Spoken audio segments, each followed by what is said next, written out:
Hello, everybody. My name is Jim Farmer. I'm the festival director of Out on Film, Atlanta's LGBTQ film festival. I am so incredibly proud of our lineup this year. We have some great films, and one of the films I am so excited about the most is Becoming a Man in 127 Easy Steps. We have the world premiere of this, and it just it feels so right in so many ways. Because I've been in Atlanta for a long time. um, I saw the performance piece a very long time ago. So please welcome Scott Turner Schofield, um, who was who was originated this a very long time ago. Allen Martsch, who is the lead animator, and Puppett, who is one of the co-directors. Thank you all so much, not only for sharing this film with us and our audiences, but taking the time today to talk to us. I'm really happy. Thank you for having us. Yeah, thank you. Absolutely. I mean, Scott, I don't know. I was trying to remember when I saw this in Atlanta, and I can't really pinpoint a date, but can you just sort of talk about the beginnings of this and your time specifically here in Atlanta? Sure. Well, I call Atlanta home. I moved all the time as a kid, and Mhm. I came to college at Emory in Atlanta, and then I ended up staying for a long time Mhm. afterwards, and really starting my career in Atlanta. Yeah. Which a lot of people sort of go like, really? To think of me as first a transgender performance artist, and then a trans actor. People are like Atlanta, and I'm like, yeah. In the early 2000s, they were great, to sort of you always working against that southern other, right? um, and I so one of the amazing things that happened was while I was at Emory, I was in the theater program, I was studying acting, and I got stellar grades. People agreed that I was a great actor, but because of my gender identity and my gender expression, Mhm. there weren't roles in the fairly traditional seasons that they were programming, and they recognized in the early 2000s in Atlanta that that was like an employment opportunity problem for me. It was a professional development issue that I Mhm. didn't get to act a lead role. I didn't get to learn how to do that. And I wrote my first one-man show, Underground Transit, um, and did it as my honors thesis, Mhm. and gave me a full production so that I could have the same experience that all of my classmates were having, which was really amazing. And that led into touring and became three shows, which one of which was Becoming a Man in 127 Easy Steps. It was my last show, kind of the final in a trilogy, Mhm. which Seven Stages commissioned along with the National Performance Network. And we premiered it in Atlanta in 2000, early 2008. Okay. Yeah, Yeah. long time ago. I Long can't believe time it, ago. honestly. And then I toured it all over the US and Europe. Um, and it got, I built the work so that it could grow with me. That's why the 127 number, so that I could continue adding stories as my experience increased.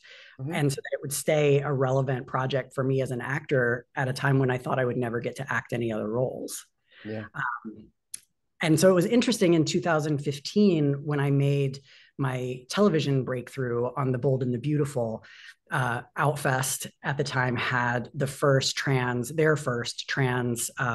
summit. And that's where I met Andrea James, who Mhm. initiated the project. And she had just done a one man show with Alec Mappa. Mhm. And called Baby Daddy, a really great one man show. And she said, Yeah. I'd love to explore doing that with you. And to bring it to film now is in line with the rest of my evolution. That's amazing. I neglected to read a description of the film, which I'll do right now. Becoming a Man in 127 Easy Steps is a one-man show special that's a little different. It's the film of trans icon Scott Turner Schofield's long-running performance art piece embodying the experience of becoming a man. Taken from 127 total stories and over 15 years of material, this special blends archival footage, live performance, and bold cinematic imagery. Again, congratulations so much on the film. I cannot wait to share it. But just, I mean, Scott, just talk a little bit about moving from Atlanta and those years where you were sort of establishing yourself, and just talk a little bit about how that went and how I mean, the journey. Well, in 2015, I left Atlanta. Yeah. I went to Los Angeles and I had a really magical experience of hitting the ground here, going to an acting class Hmm. like 3 days after I got here, and 2 weeks later landing a historic role on The Bold and the Beautiful as the first out trans actor. I mean, it was wild. It was wild to me. It was like, what? But one of those things of like, there's energy to making a bold move in your life. Yeah. Um, and and that happened to be kind of the beginning or kind of the middle beginning of what we now call the transgender tipping point, Yeah. which was when transgender actors like Laverne Cox and many, many others that we could all name, really started not only showing up on our screens, but staying on our screens. And I've since, I think all three of us, Puppett and Allen and I, all have been, in fact, that's how really we met. Was Joey Soloway asked me to help them start a cohort of transmasculine artists to get us all together, the people who were out here in Hollywood. And I think that's where we all met. And it's just sort of become this long journey of figuring out where we fit in. Do we fit in? Riding the pendulum, swinging back and forth Hmm. in culture, but being a part of it, which is very cool. When did you when did you realize that this could be a film?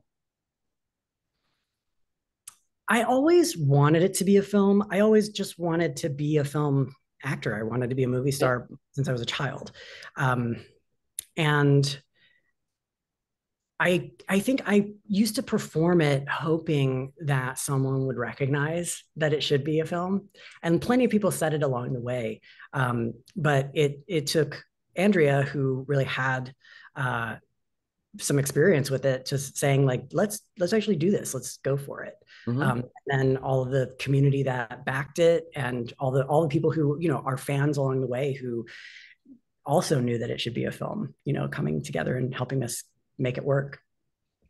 Did and I'm not sure where all you came in the process, but did any of you realize that the journey to make this into a film would take a little bit longer than you probably anticipated? Let Puppet talk about that. I originally got involved to help make deliverables for when it was a different version of individual film pieces Yeah. for screenings you had in 2020. And then we transitioned our work relationship into to like working together to find a new way that it could be more digestible as a piece. Yeah. And also you have got this great idea to film some new material to tie it all together. And that's when I came into direct, and that was 2 years ago.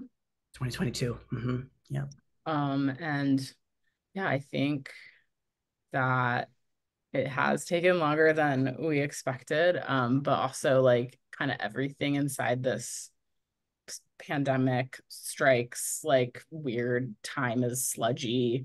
Everything's on the internet. I don't think I've seen Alan in person since before the pandemic, but we've been working together for years now. Like, it's very strange.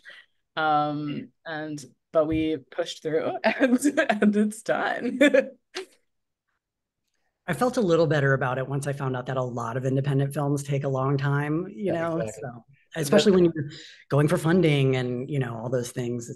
So I don't feel so bad about it. it feels like Animation. it feels like Go ahead, Alan. Oh, animation always takes a long time, and so I did not anticipate the journey being short. So that was Alan, can you all sort of talk about the decision to have animation in this and what you think it adds to the project? yeah. So I saw a essentially like a collection of what shorts had been finished Yeah. and which ones were like in progress. One of which was Step 127, which was just the spoken word piece of that with FX to come in like brackets.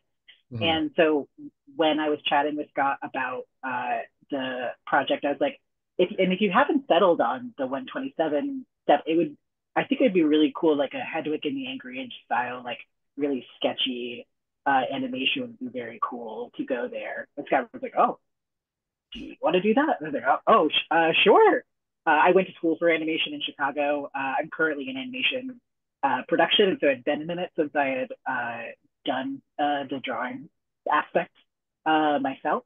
But I think it allowed for a lot of flexibility to tie a lot of the parts together that weren't originally formatted in a linear way. Like that's the setup of the show itself.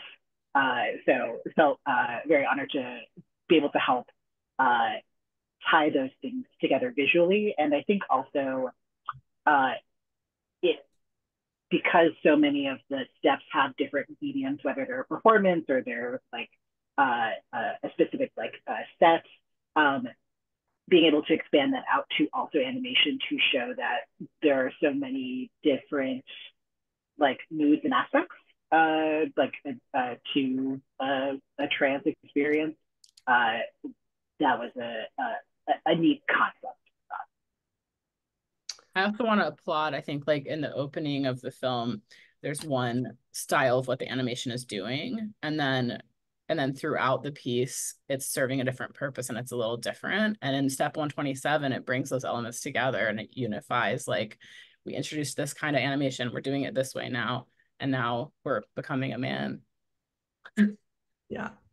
Sweet. And Puppett was amazing, just the going back and forth to get those things right and get the formatting as it progressed. Having someone that was very specific with the feedback that they needed was very helpful as an animator, because sometimes it could be anything. So it being very specific was very helpful. I'm sure you've been asked this 16,000 times over the course of the making this, but with so much archival footage to choose from, and so many stories, how did you whittle down to what you had? I mean, how difficult was to kill your darlings and leave some of this out? So hard. I mean, we had Puppet, how many finished minutes did we have? For archival material? No, like the total of all of everything that we had. I mean, it was over 90 minutes, right? Yeah, I mean, I think that we probably have close to 2 hours if it's all strung out. I don't think we've actually done that, but No. but but yeah, somewhere in the 90 to 120 range probably. And so to take it down to 60 minutes was really hard. And that's where I really was grateful to Puppet, because, they're able to help me sort of, they had that outside view. They weren't as close to it. Obviously, this is like literally my life's work, literally, so I had kind of, I had a hard time, letting go of things. And especially because so many people that I know and love participated in the creation of it. So like everybody who's in the work is somebody that's really dear to me. There's a reason behind them being in this work. And to have to leave people out and to have to, also not tell the full story was incredibly difficult. But at the same time, I recognize that, I think we both recognize, Puppet and I both recognize that a 60-minute, like a 1 hour special is a recognizable format. Whereas this as a feature is, people are like, what is this? Because there aren't a lot of one-man shows that are feature length, right? Yeah. And even the one-man show itself was 60 minutes. So to take it back to the original and do it that way felt like the right thing to do. And then we just really had to pick and feel out the arc of the stories that we wanted to tell. Because the picture, to answer your original question, the ones that we decided on for the total were all the ones that we felt were the very best of all of the 120 odd stories that there are to tell. So yeah, whittling down was a process. But it's all good. Because you spent so much time in Atlanta, because a lot of footage is from the 7 stages filming. Can you talk about how special it is to be able to come home and present this and present the world premiere of this back in Atlanta? I can, as soon as my dog stops barking at me.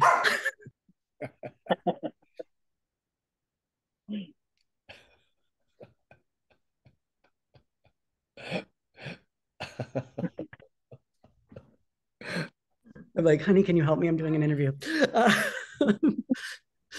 Yeah. So, like I said, I call Atlanta home, and that is really something for me.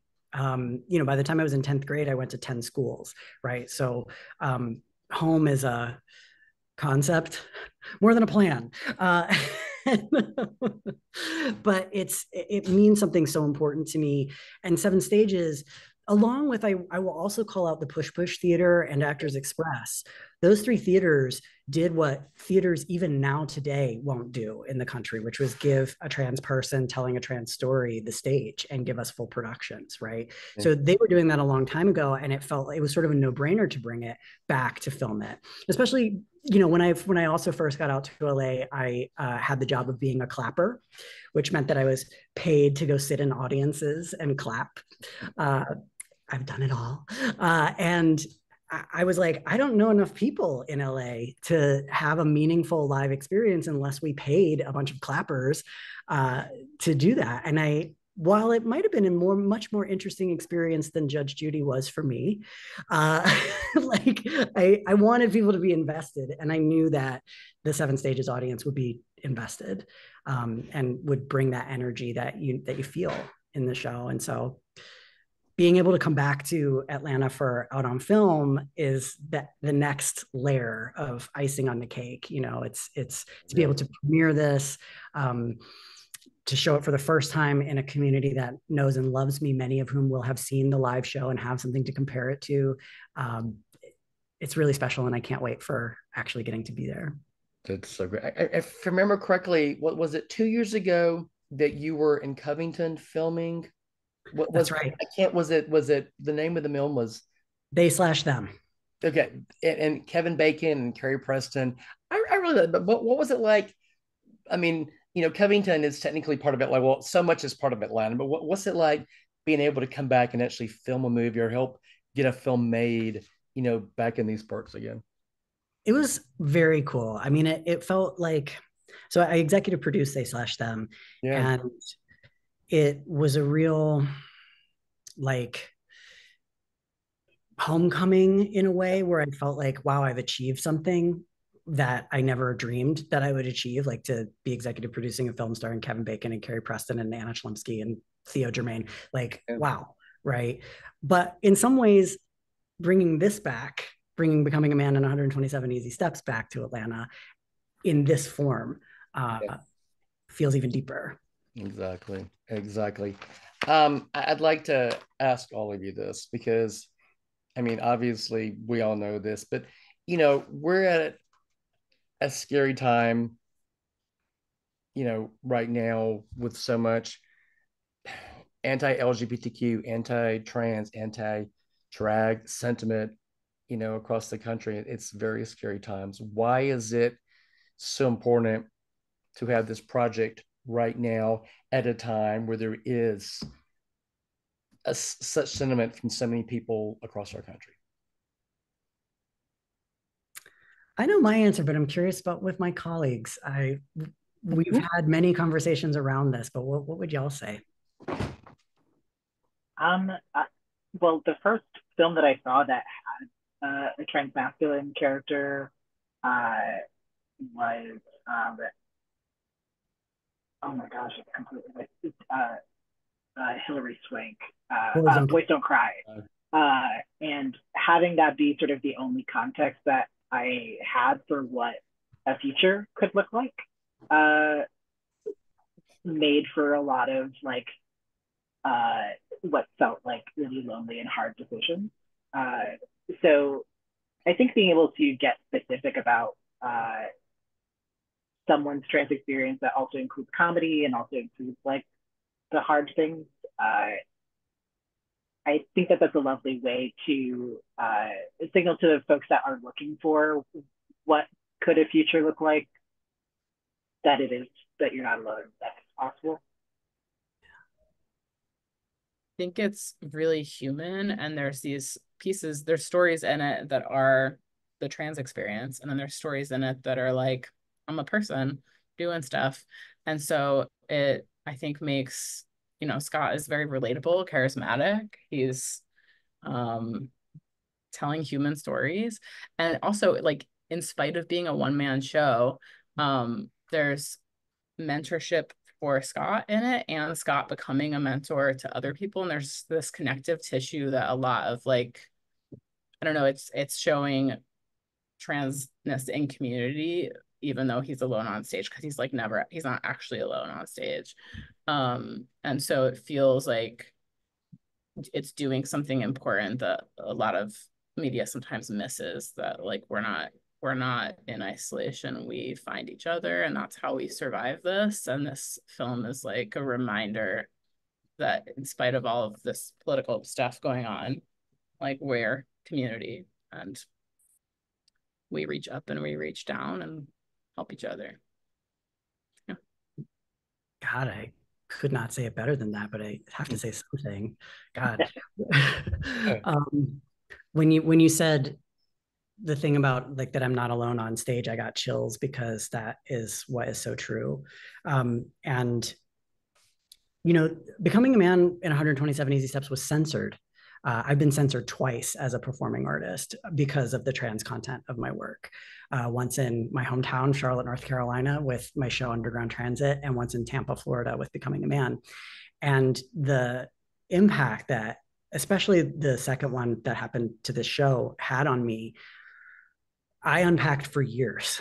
It really took me until even like last year to realize, and that was some of the holdup a little bit too with finishing this show, was the impact that had had on me. And another piece that I also struggle with is kind of tall poppy syndrome. Like, who do you think you are to be telling the trans experience, or even a trans experience? And what I've had to really come to understand is to go back to the very beginning of why I started this show. We all contain multitudes. Mm-hmm. If I have 127 stories in me about what it is to be me, so do you. So does everyone. And at this time, when people are being censored more and more and more, on every level, artistically, personally, politically, there's no more powerful thing that you can do than to tell your story. Mm-hmm. And to really take in that people will listen, and that it will affect them, and it will reach out and help somebody else. Sure. All right. Becoming a Man in 127 Easy Steps has its world premiere Saturday, September the 28th at 4 p.m. at the Midtown Art Cinema as part of Allen Film. And I'm so very, very excited. Thank you, all of you, for making this film, sharing it, and thank you for taking the time. I cannot wait for the screening, where we'll have a very long Q&A afterwards to discuss so much. But thank you all for taking the time to talk to me, and I cannot wait for this screening to happen. Thank you all again. Thank you so much.